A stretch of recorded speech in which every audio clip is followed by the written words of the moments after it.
Consistent self-improvement, everybody. My name is Classic, and you are listening to American gypC Podcast. I am your host, and I am here with my co-host, gypC, and we have Brenden Kumarasamy here from a MasterTalk, a YouTube channel that focuses on the art of public speaking. It's nice having you here, Brenden. Glad to have you here today. Yeah. So tell us about how you got started with public speaking. Yeah, for sure, gypC. Classic. Great to be here, you too. Yeah, how I got started was super simple. When I was in university, I used to do these things called case competitions. Think of it like professional sports, but for nerds. So other guys my age were, playing football or baseball or basketball. Sports, as you can tell, I'm clearly not equipped to do. I did presentations competitively, and that's how I learned how to speak. And I accidentally got really good at coaching other people on communication because as new students were entering the program, I was kind of the self-anointed speech coach because we didn't really have one. And that's how I learned how to communicate and coach other people and how to do that too. So when I started working my corporate career, I had the idea for MasterTalk because I felt a lot of information that I was sharing with the students wasn't available for free. And then a few years later, it turned to a business and a movement. Okay. You were saying, said, nerd, you look like a UFC fighter. That's where the world is today. What? You know what I'm saying? Because a lot of times you can't even really tell when you look at certain UFC fighters now, you can't really judge a book by its cover like that. Seriously. They have like a lot, even from boxers, everybody get into jiu-jitsu. So I wouldn't say physically, I still wouldn't put anything past you. You could say a nerd. It was like, yo, nerds is a different definition nowadays. You know, you're a nerd about Brazilian jiu-jitsu. So, and so it's levels. But yeah, I get what you're saying. It's so funny that you mentioned that, Classic, because I'm a massive UFC fan. Really? And I totally get the analogy. Yeah, there's a lot of champions right now who are complete nerds, like Brenden Moreno. So it's super You think he's a nerd? Oh, he is one. He's a Really? self-proclaimed one. I didn't know. Yeah, that. there's a whole videos about it. He has like collects Legos, and Israel Adesanya as well, right? The king of the middley's. Yeah, he does the same thing. I still right? wouldn't He say watches he's a anime. nerd. Yeah. But, I watch anime too. I played Dragon Ball Z, Kakarot, PlayStation 4. I wouldn't consider myself necessarily a nerd, but I don't know. I have to look at somebody else and be like, dude, you're a nerd. But yeah, I'm a UFC fan too.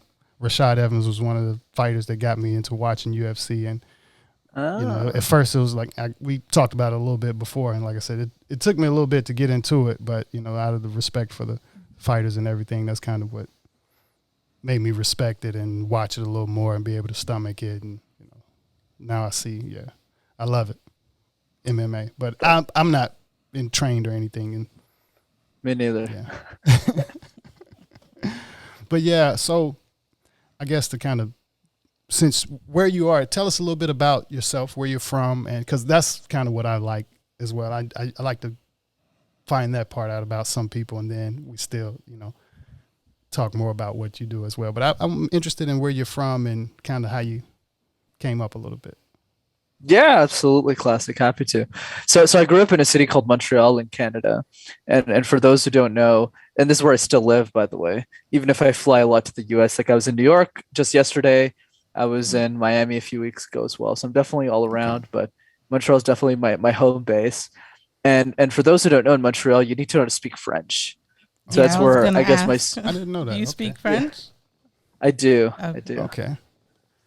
Yeah. So that's where my journey started, I guess. I was a 5-year-old kid. My parents looked at me and they said, "Hey, you got to go to French school." And that's where I guess a lot of my challenges began because I was presenting every day in a language I didn't know, and I was speaking in a language I didn't know every day as well. Okay. So what made you take your skills to YouTube? What made you pick that for your, your avenue for your content? Yeah, great question, gypC. For me, YouTube, I kind of looked at the game, right? Look at all of the different platforms, the different ways of disseminating a message. Mm-hmm. And if you look at the net number of people who get status from media, YouTube wins by a long shot, right? So I'll give an example. Name me the maximum number of famous people that who have a podcast, right? you run out of names really quick. You're kind of like Joe Rogan, Jordan Harbinger, Lewis Howes, right? And you don't Jay Shetty, and some of these names probably you two don't even know, right? So Yeah, I like, really don't. right? In the same way, you two could name a lot of people, and I'm gonna be like, I'm not really sure either. So you don't really have a big number. Same thing with Instagram pages. There's no one who goes like, oh yeah, here's like 10 people who are famous on Instagram. They were famous off Instagram, and then Instagram just kind of followed the count. But with YouTube, YouTube is the only platform where people can go from, well, not the only platform, but the easiest platform where you can go from a nobody to having status. And status is important, not because I want to buy a Louis Vuitton purse, but because status allows me to impact more lives, right? If people know who I am and my message, it's a lot easier for me to share communication. And obviously, you know, public speaking is probably easier to see through video. Like the guy who's talking should probably know how to speak. Yeah. So that's the other piece. And I think YouTube audience are a little bit different in that you're going to YouTube for education half the time. So you're kind of open to that versus always wanting entertainment like the other social medias probably. Yeah. So what are some top like 5 maybe tips that you give to people, even though they say like public speaking was the number one fear that people have next to death? So what are some tips that, you know, you could give some people? I know because one of the podcast is really to help me become more comfortable with public speaking. I'm a musician, grew up a musician. So speaking publicly is something that I'm having to grow with the podcast. But, you know, what are some tips that you would give people that suffer with, you know, or have looking forward to having a career with public speaking? What are, you know, some of the couple of tips? Yeah, that's a great question, Classic. I think for me, the public speaking tips I'd share. So let's go with 5 easy ones. So let's say number one. Number one is called the random word exercise. So all it is essentially is you take a random word like phone or mouse or laptop, and you create presentations out of thin air. And what this does, it improves your resilience as a speaker. So I would encourage you to, right after the show is over, you should give each other random words. So like Classic gives, you know, gypC, you know, word, and then gypC gives Classic a word, and you kind of just have fun giving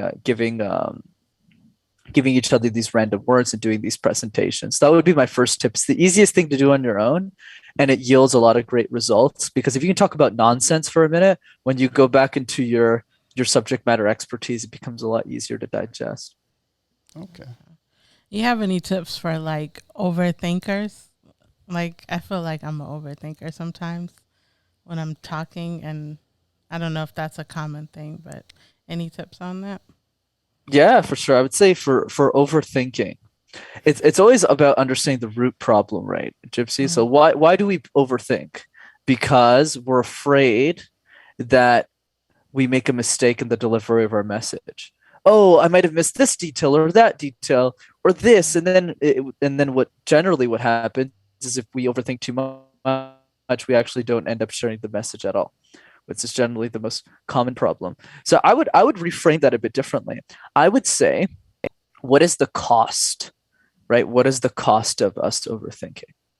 What price does our audience pay for? Like, imagine, right, this podcast. What if you guys spent a year just overthinking it and saying, oh, got to make sure the mic's perfect, got to make sure gypC's on the right, not the left, and Classic's in the back, not the front, and you guys are all kind of figuring out, you know, the details. Well, you'd never get started, and then, you know, the people that resonate with the message would never hear you. So I would say to focus on the cost of overthinking. What pain are we causing to our audiences? And once we're aware of that pain, we go, okay, you know what? This isn't perfect, but it's good enough to ship. So let's just ship it and see what happens.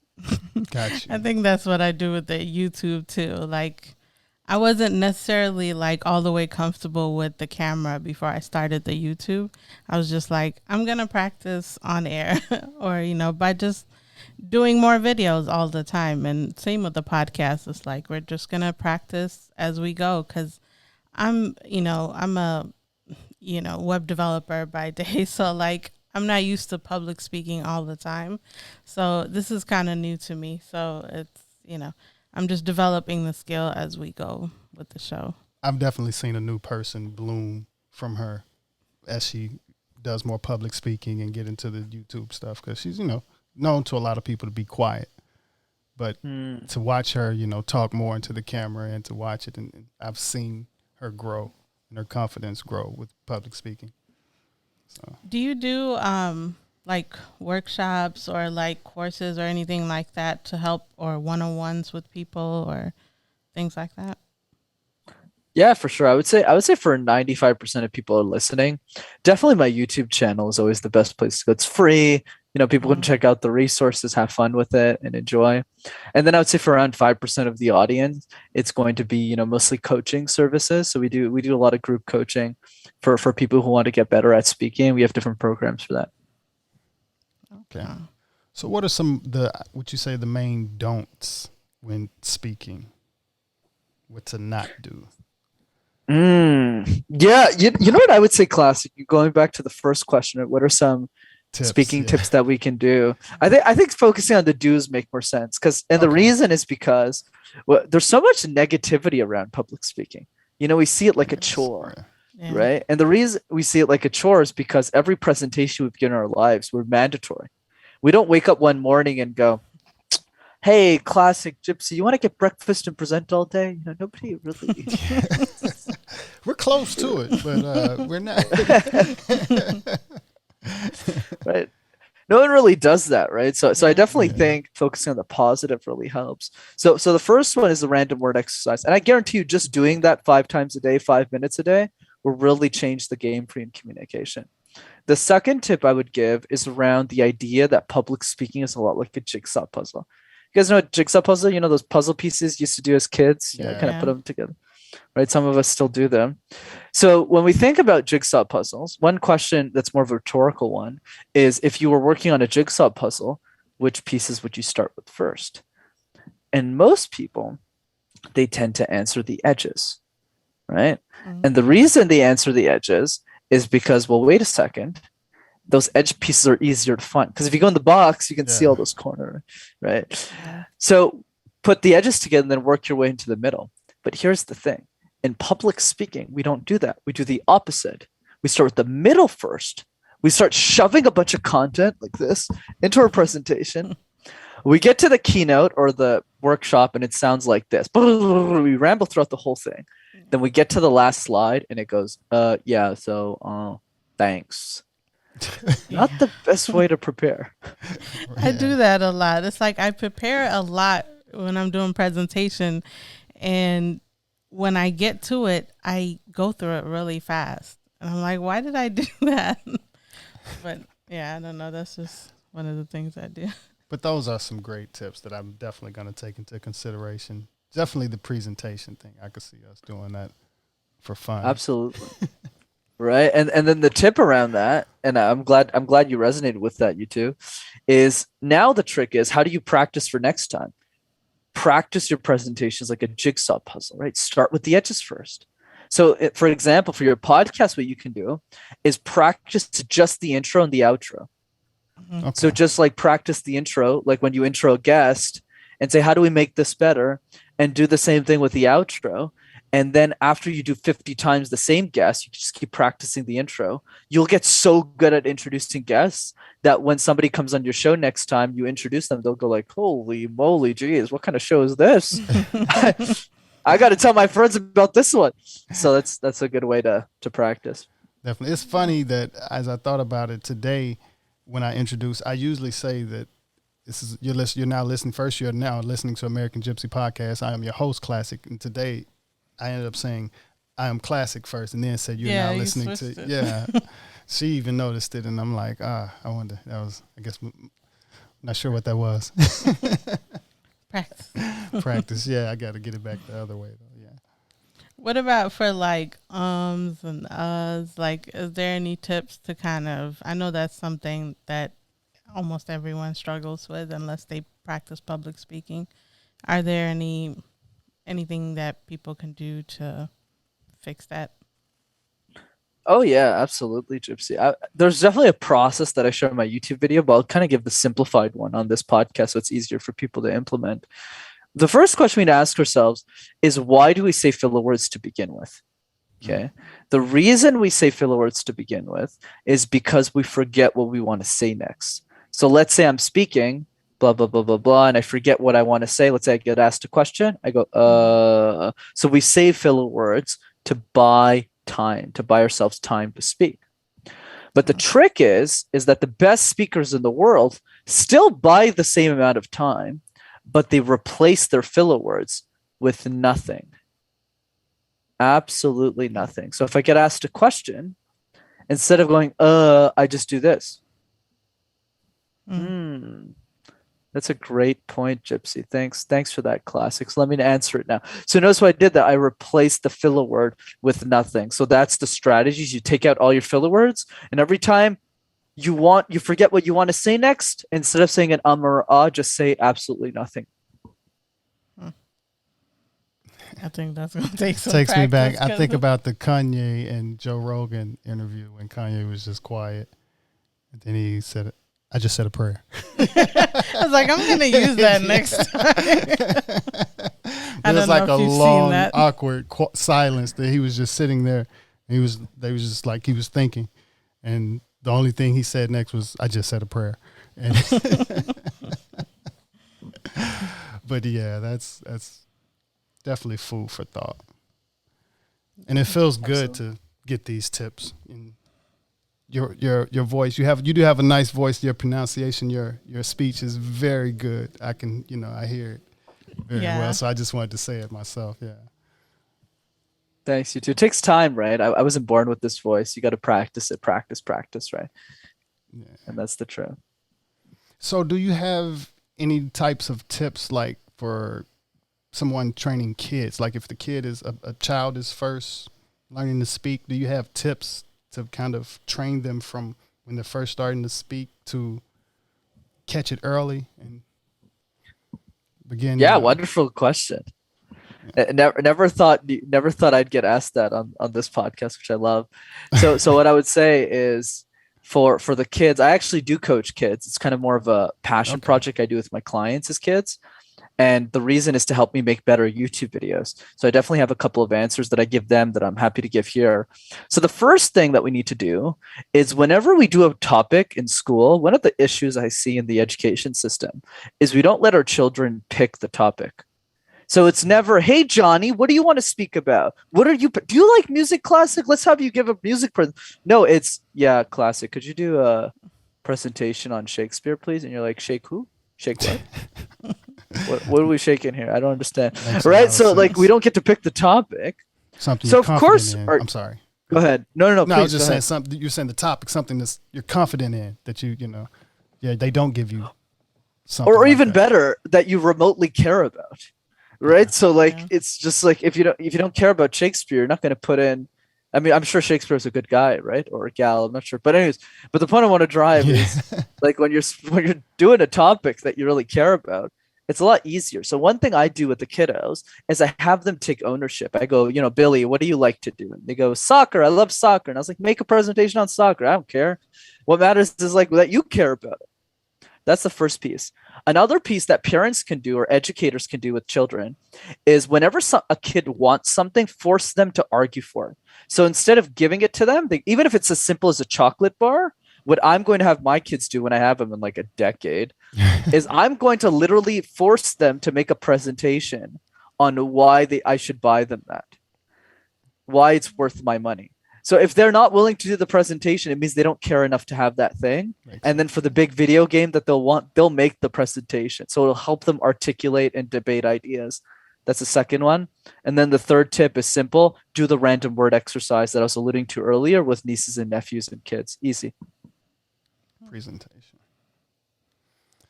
It's golden. Yeah. So have you ever been to LA? I have. I've been one time to LA. I have to come back this year to go visit a business partner at some point this year. I have to come back. But I came in right a week before the pandemic hit. Okay. I was there for 3 days. It was awesome. Definitely keep us, give us a heads up when you're coming to LA and you can come in and do a in-house interview again. Yeah, that'd be awesome. Yeah. Do you have like Go ahead. No, go ahead. Say something? I was gonna say, do you have like a bucket list of like I don't know if for public speaking, if there's like events or things where you go and speak. Do you have any in mind that, like a TEDx, or I don't know if they have conferences for public speaking or. Oh yeah, absolutely, gypC. There's definitely conferences on the way. I would say most of my stuff is virtual these days because of COVID. So a lot, like I do free trainings over Zoom as an example from time to time just to help the community out. And I do like different conferences. I mostly come as a participant, but yeah, definitely I've been asked to speak a few times.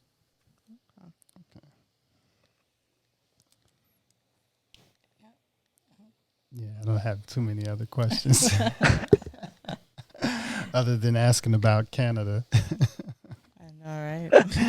Yeah. Yeah, you can ask me about Canada. Well, what? Okay, so you say you're in Montreal, right? Yeah, and it's true. We all do live in igloos. It's true. I actually have a lot of families in Canada. Oh, really? Mostly where in Canada? Winnipeg. Winnipeg. That is super random. Really? I used to live in Minnesota, so we used to drive to Winnipeg. Oh my God. Times a lot, actually. What is that? Like a 7-week drive? What's going on? No, that's like 7 hours, 8 hours. Because Minnesota's bordering Canada. Oh, Yeah. okay. So I totally got my geography wrong. Yeah. Yeah, it was my first time going to Canada. As far as you did go with me. I'm so sorry. The first place you went to Canada was Winnipeg. Look, they all say that. People that say that. You're like, what? Where's the scene here? What are we doing? And there's nothing. Yeah. Well, I'm originally. Well, I can't. I don't know how they feel about it. Like, I'm originally from Mississippi. From the South. So it's cool. A lot of different perspectives on that as well. They probably say the same thing. Well, people from LA, it's like from Mississippi, like, oh, okay. If you were to travel here and the only place you went to was Mississippi, they probably throw that joke out there as well. But for sure. But Canada or Canadians, you guys definitely do that as far as with that joke. Whenever I say I've been to Canada, I mean, I've been to to Winnipeg. And that's the thing that say, oh, sorry. Yeah, full Karama. I like that. But I've always wanted to check out Toronto and Montreal. Montreal, because they speak French, and I always wanted to learn French. I did in high school, but, you don't really retain that well. And I think from the beginning of the show, the question about Canada was, how's the weather there right now? Yeah, it's different, guys. I have to actually translate this in Fahrenheit. It's -5 Fahrenheit right now in Montreal, so cold. Okay, because I know they said something about some type of storm going through Toronto, and I don't know where that is right now from Montreal. How far is that from Montreal? It's like a 6-hour drive, but yeah, we're getting the same snowstorm too. I had like 2 weeks. I was in Miami for a few days, and I was in New York for a week. That was like, even New York was like summer for me. It's only like +10 there Fahrenheit. So, but here is way colder. So I was like, oh, we're back to the motherboard. Yeah, we're close to 70 right now. Yeah, you guys are living the life, man. Living the life. Yeah, we lived in the Virginia area, D.C., Maryland, Virginia area before moving here. So we got a little taste of that snowstorm, and it was over from there. Gotcha. Yeah, but since Minnesota, I've been chasing like hot weather for a while, because it's basically Canadian weather in Minnesota. So I'm like, after 8 years of that, I'm like, I'm done. I'm not going to anywhere that has snow. I moved to Atlanta, found out it has snow, so now I'm in California. Yeah. But it's definitely been a pleasure having you on. We're not going to hold you up too long. And any links that you would like to leave for the audience and for the listeners? Yeah, for sure, you too. Thanks for having me. So I would say 2 places that people can look me up. First one is definitely the YouTube channel. Just go and type MasterTalk in one word in the YouTube search engine. You'll find me there, a bunch of free videos. And if you want to come to one of my free workshops, that's over Zoom. It's live coaching with me and it's free. All you have to do is go to rockstarcommunicator.com. Rockstarcommunicator.com. Okay. That's a good name. Yeah. Yeah, we got lucky. It was $10. We're like, yes. Yeah, that's a really good one. And for the podcast, you can find us at American gypC. That's American gypC spelled gypC. And then we also have merch at Luam Lee store, luamlee.com. And you'll find links to all of that in americangypsy.com. And the links for Brenden's and our information will be in the description. Thank you for listening. It was a pleasure having you again. And consistent self-improvement to everyone. And look forward to seeing you in the future when you come by LA. For sure, you too. Thanks for having me. All right. You have a good one. You too. Take it easy. All right. All right. Thank you for your time and for being patient with us as we deal with the technical difficulty. No stress. No stress. You too. It was a fun episode. Thank you. I think we got an hour before the next one. Oh, it's yeah. We actually have someone coming in for an in-studio interview. So, Nice. Yeah, we have to move some things around and get prepared. But yes, thank you again. I'm going to go ahead and let you go. And we'll be in touch. We'll probably... Yeah, I'll send you the email once I upload the episode. Probably 2 days. Yeah, give us about 2 days. Yeah. Yeah. All right. Sounds good. And question, because I've been waiting to ask, how long does it usually take other people to get content out? As far as when you do a podcast with someone, how long does it usually, on average? Oh, it varies tremendously, but I would say the average is probably 6 to 8 weeks.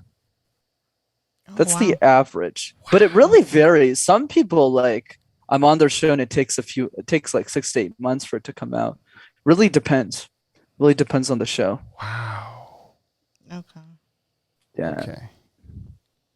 Appreciate that information. Yeah. I've been waiting to ask. Yeah, how long you been on YouTube before we get off the call? I've been on YouTube for 3 years. I've been coaching for 6 though.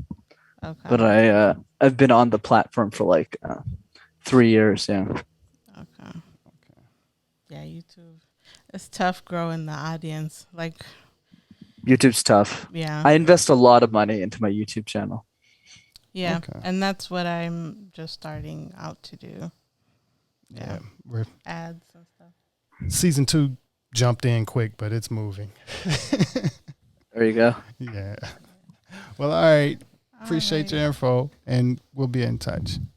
And Yep, for also, sure. Classic Carpenter on Spotify. Cello music and some vocals. You're a cello musician, dude. That's dope, Yeah, man. I'm a cello. I never would have thought. That's so dope.